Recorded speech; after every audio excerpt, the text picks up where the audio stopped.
Okay, what's going on in this particular quilt, it's one of 3 that the Advocacy Project asked us to work on. And I think the theme in this one is village life, largely. But we're getting a whole group of people together to sew the fabrics that we've been provided together into something like a unified whole that allows the people in East Congo to tell their story.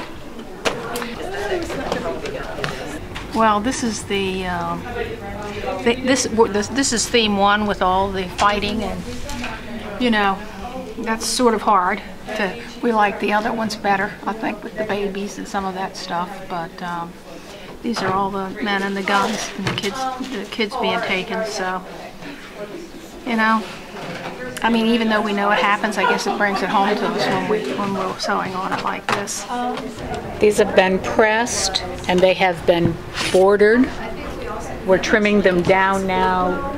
So we're getting ready now to start the second panel. So these are just getting trimmed down to the final size to go into the quilt top. So our goal is to have all of these blocks completed, bordered, and ready to sew at least into the panels by the end of the day. I will get some over to the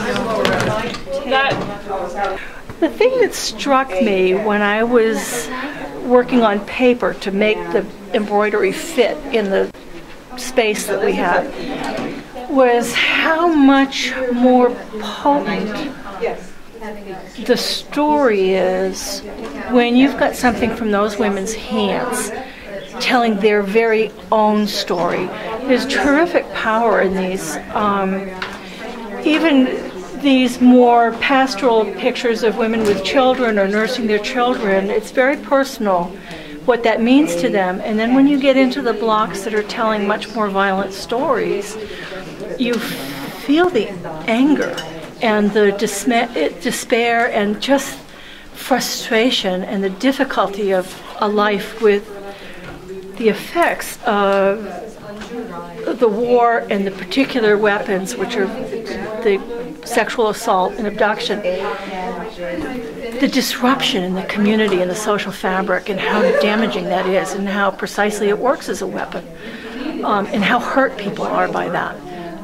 It's just very powerful to work with those pictures and be, smoothing them out and making them ready for a quilt for other people to look at, and you're handling something that a woman has made with her own hands.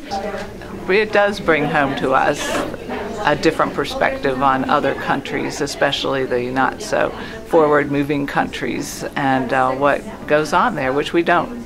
It's not even really in the news every day here, so when we see such a up-close and personal representation of what's going on, it's really eye-opening. And we're happy to be able to do this, what we think is sort of a little thing, to help bring such a wide perspective to what goes on there, because this is something we do every day, sewing borders on blocks, but this is a whole new thing to do it for a real purpose like this.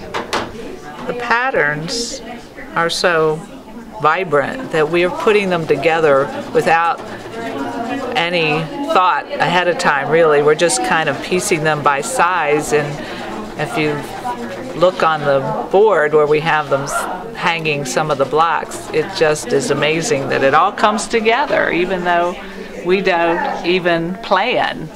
It's the colors of the fabrics that we were given that's really bringing out the block itself. It's really beautiful when you're done. It'll be great. They're amazing. So you would say the quality of the stitching is... Oh, wonderful. Look at this. Look at how even.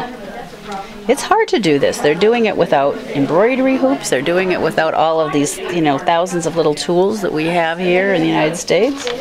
And it's gorgeous.